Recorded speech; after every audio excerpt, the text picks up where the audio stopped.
Hi, my name is MargiStamps and I'm an independent Stampin' Up! Demonstrator. My website is MargiStamps.com.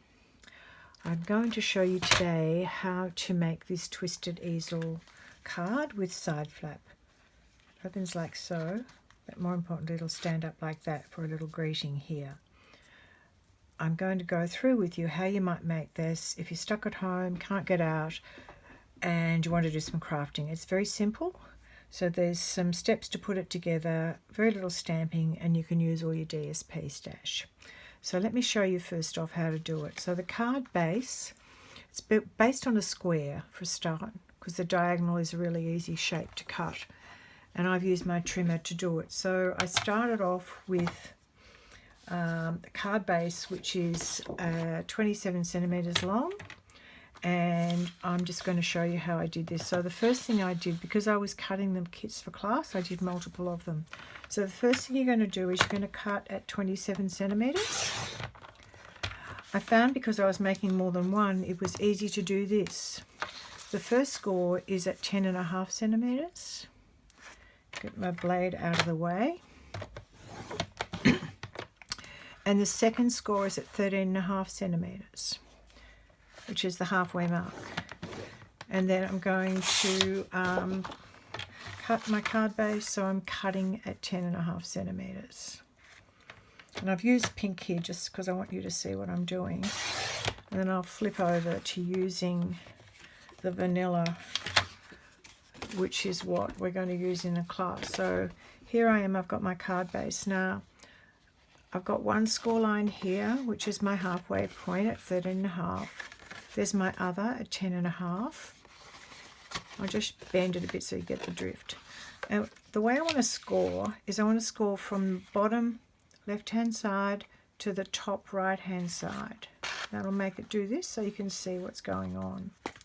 So I'm going to get my blade out of the way and start by laying this score line in the ditch, the cutting ditch, and this point in the same place. And then I'm going to score from bottom left hand corner to top right hand corner. Here we go.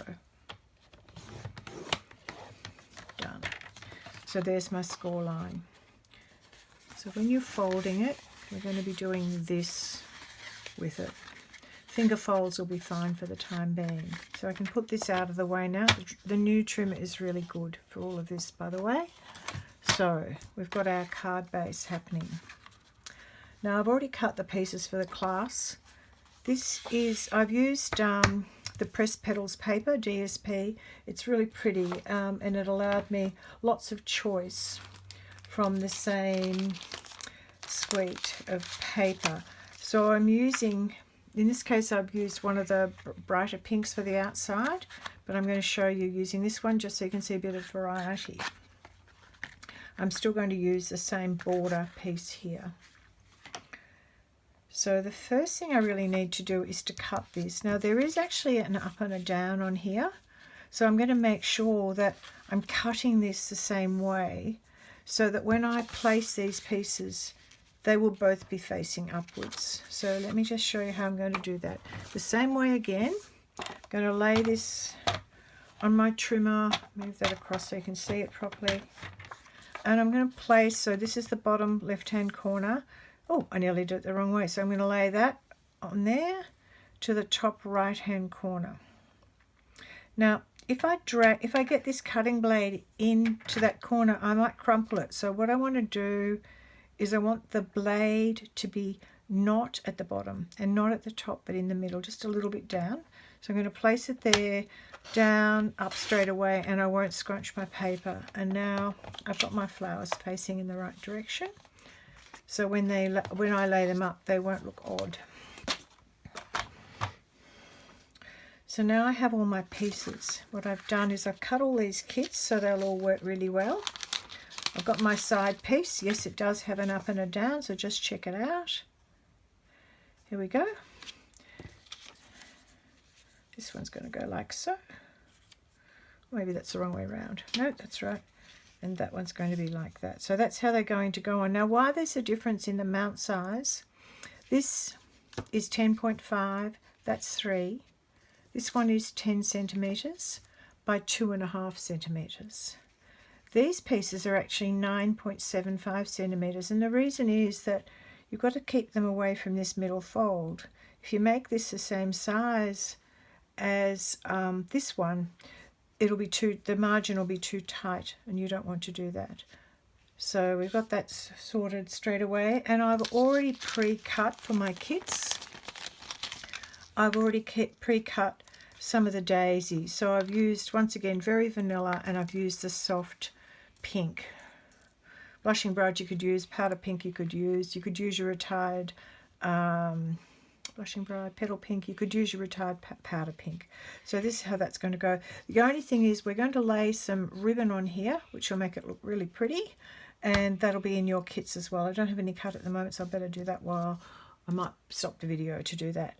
So I might just do that now, and then I'll come back to you when I've cut that. Okay, the other thing I thought I should do is just show you that I have sponged the edges of both the sidebar, the inside of the card, and the insides of the daisies, the centres of the daisies, with Rococo Rose. I'll just do one so you get the drift, just to give it some definition.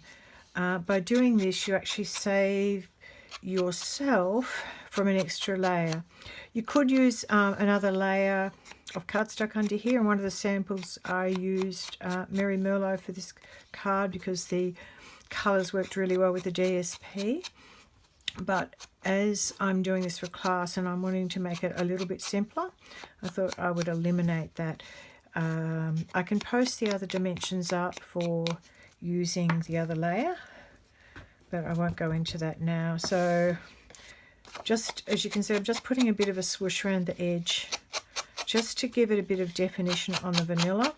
If you were doing this card and you were using a darker card base, you probably maybe wouldn't bother with it because you'd already have that definition. But because the colour I'm using here is quite pale, I want it to stand out on the card base, so it just gives it a bit of extra definition. Keeps your weight of the card down as well. Oh look, I'm nearly done. This is good. So alright, so we're done with that. So I'm just going to pop that stuff out of the way. Oh, that's the other trick. So if you don't close your ink pad up all the way, it makes it easier to shut it. There we go. Done. Alright, so first things first, we're going to grab some glue. Glue's your best friend with this, will be your best friend with this card because it will stick shut. Now oh, you can see it's the same inside and out. So just remembering there is a front and a up and a down with this. Where's my thing gone?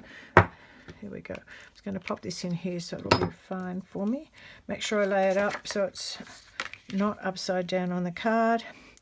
The as you can see, using glue gives it a bit of slip so I can get my adjustment happening. Now the other thing I'm going to do is I've cut my bits of ribbon. So this is the polka dot ribbon, and I'm going to use some tear and tape to anchor this. So I'm just going to anchor it on the inside. Where's the end gone? Oh, come on, you chicken. Here we go. So I'm going to anchor it on the inside with the tear and tape, but then I will stick it down with glue so it stays shut. You could use tear and tape for the whole lot. I've just found this is a bit quicker and easier. So I'm going to get this on. It doesn't really have an inside and an outside. Here we go. I left myself enough room. Oh, I have. Goody. And it's nice ribbon. It's not too strong, but it just gives a little bit of, maybe an extra bit of extra interest. So I've done that. Let me have a peek at that. Yeah, it looks pretty, sort of okay. All right, I'm going to put this, I'm now going to glue this down. So I want it to be a good bond because then it'll fold all right. But I don't want to get too close to the edges because I don't want that glue oozing out and making a mess. So that should do the trick. Okay, so I want that down. And then that's going to fold over like so. I could actually, now you notice I haven't actually used a bind folder. I could, but I haven't. And with the paper, the pictures and the writing will go in all sorts of different directions. Pretty much you can use where you want the elements. You might want the this was for a garden lover, so you might want the secateurs down one end, but I think for this time, I think I'll pop it here just because the biggest section's that way. So once again, I will just use, isn't it colour gorgeous? I did one with that colour as well, so I'll show you that in a jiffy. That should do me. And this baby can go down. I think he's still in view. That's good in camera. Try not to drop it.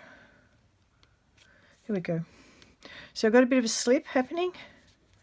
Here we go. All right, that's done. Happy with that. Da-da. Now I've just got to put these ones on. So just remember, I'm just going to, before I start, I'm just going to make sure that I've got them going the right way, so I know what I'm doing. And I know that's up. So I might actually pop this one on first. So let's do that.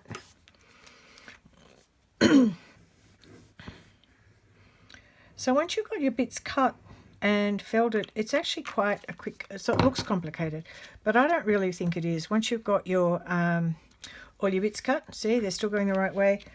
Oh, maybe I better pop that back under there so you can see what's happening. And I can use the slip in the glue to get him lined up. So that's what I'm doing now. So one down, the next one will happen. Oh, too close to the edge. Never mind, it'll be all right. We'll squish him across a bit. There we go.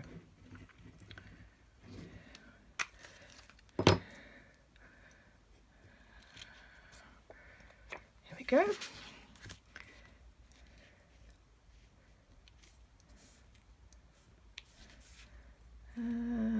Yeah, there we go. Maybe up a little bit. So you can see you can adjust a bit. All right, so that is actually, that much is done.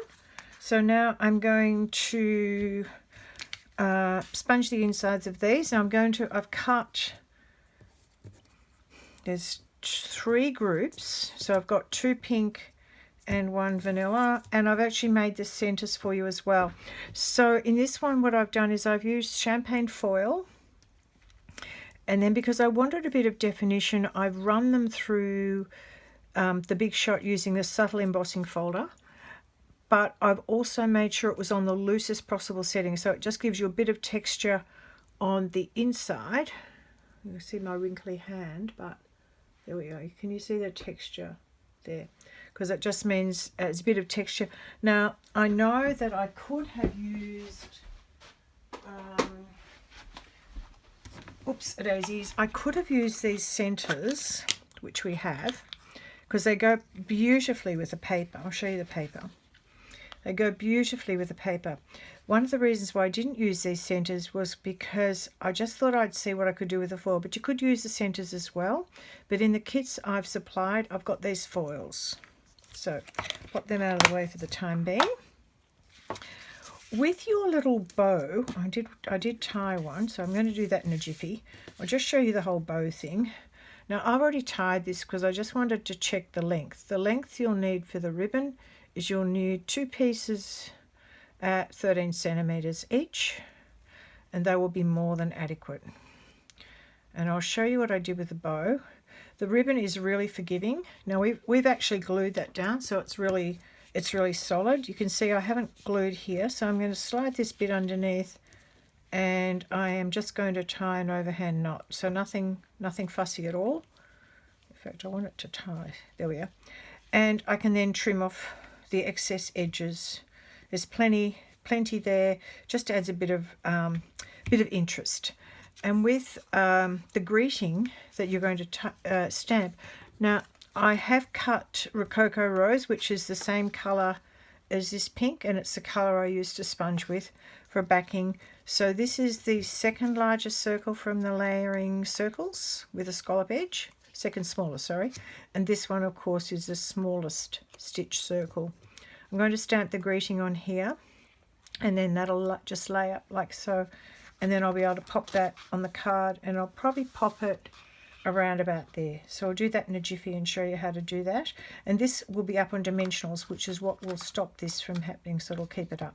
So let me stop the video. I will sponge the insides, the centers of the daisies, and I'll pop them together, or get them ready to pop together, and I'll also stamp the greeting, and I'll choose something generic that might be thinking of you or for you or something like that. So I'll be back in a jiffy. Well, I decided I'll quickly show you this because it's so simple and it will take me all of 2 seconds. So I will stop it again. So all I'm doing, I've got a bit of ink from the Rococo Rose on my sponge. These are the wheels and I just cut them down. I put a bit of cardstock on here with a staple so I know what it is.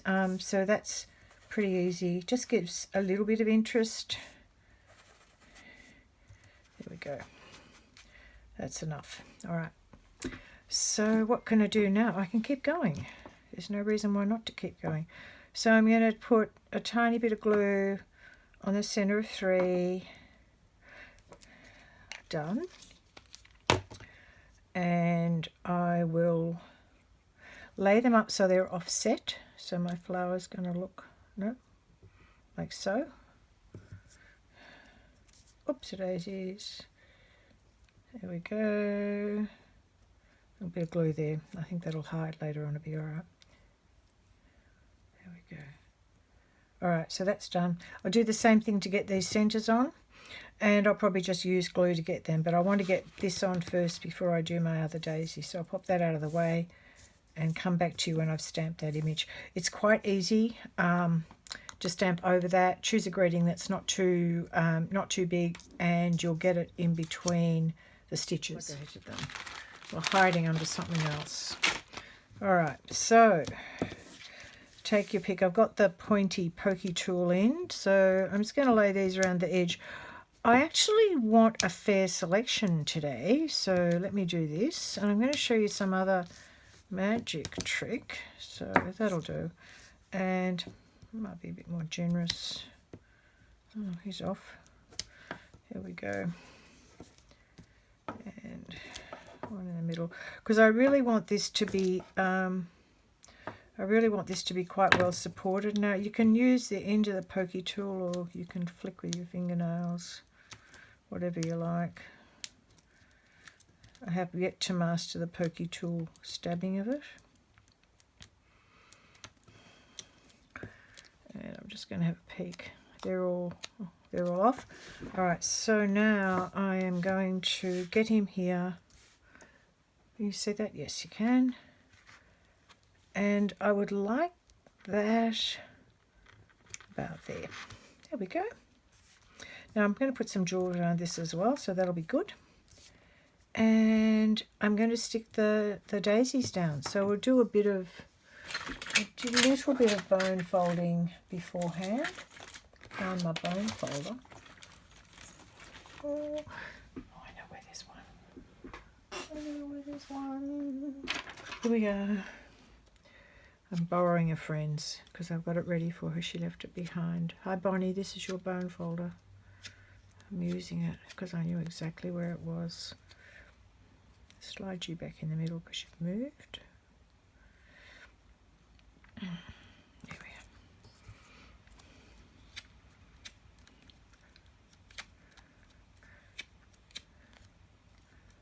So you have to sort of make sure they're down before you do a bit of this, because these things are moving a little bit.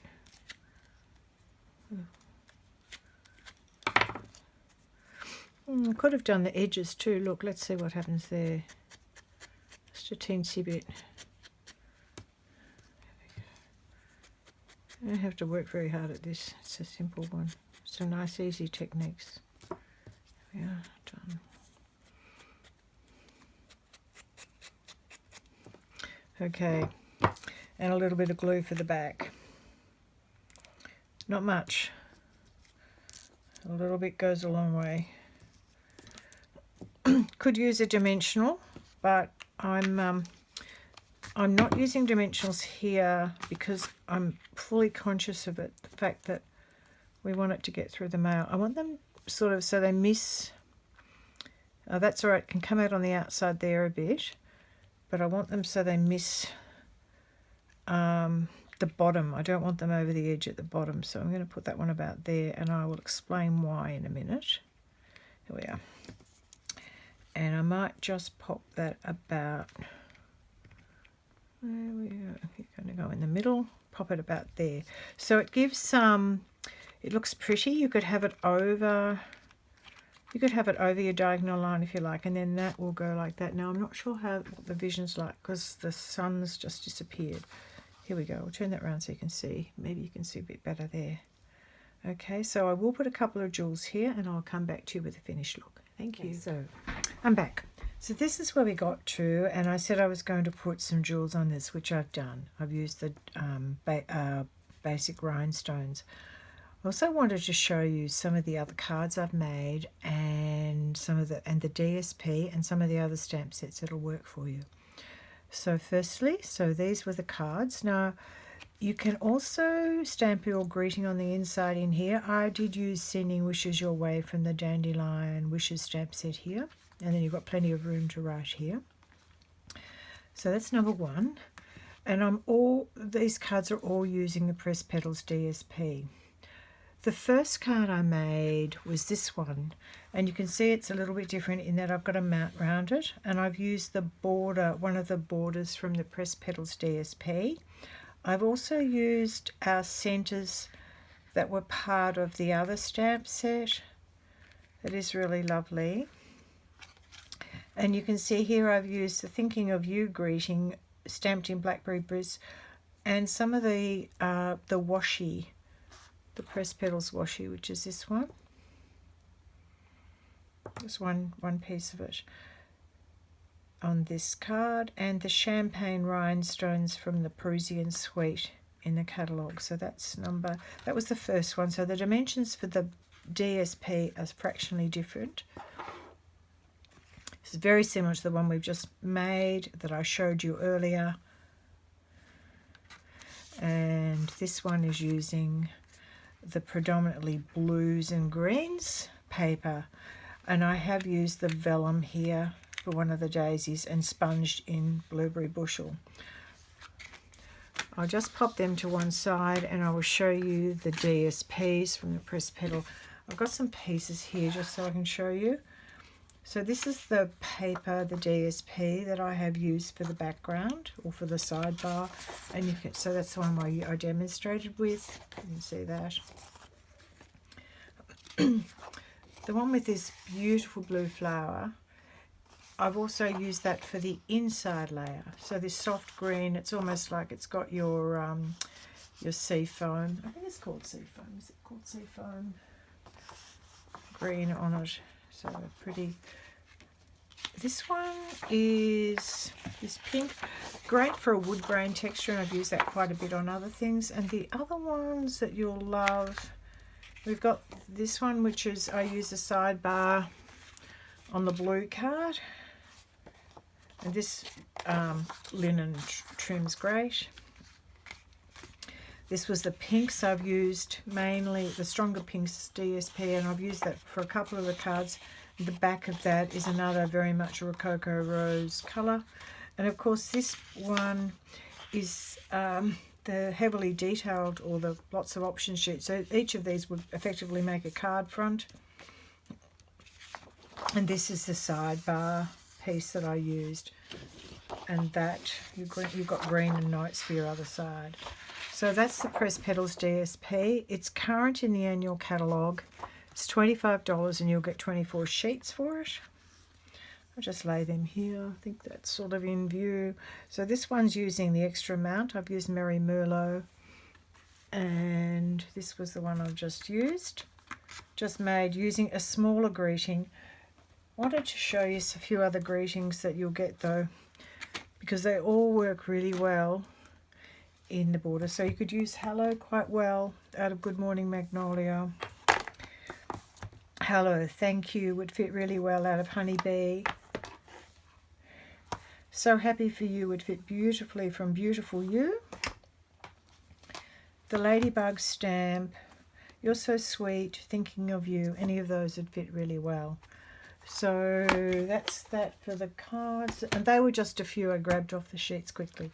The other thing I wanted to just share with you, I'll see if I've got that lined up, I think that's right, were the dimensions of the Twisted Easel card with a sidebar. So I've listed the dimensions here. I'll also pop that up on my website, but I thought you might want to take a screenshot or something, so at least you'll see it there.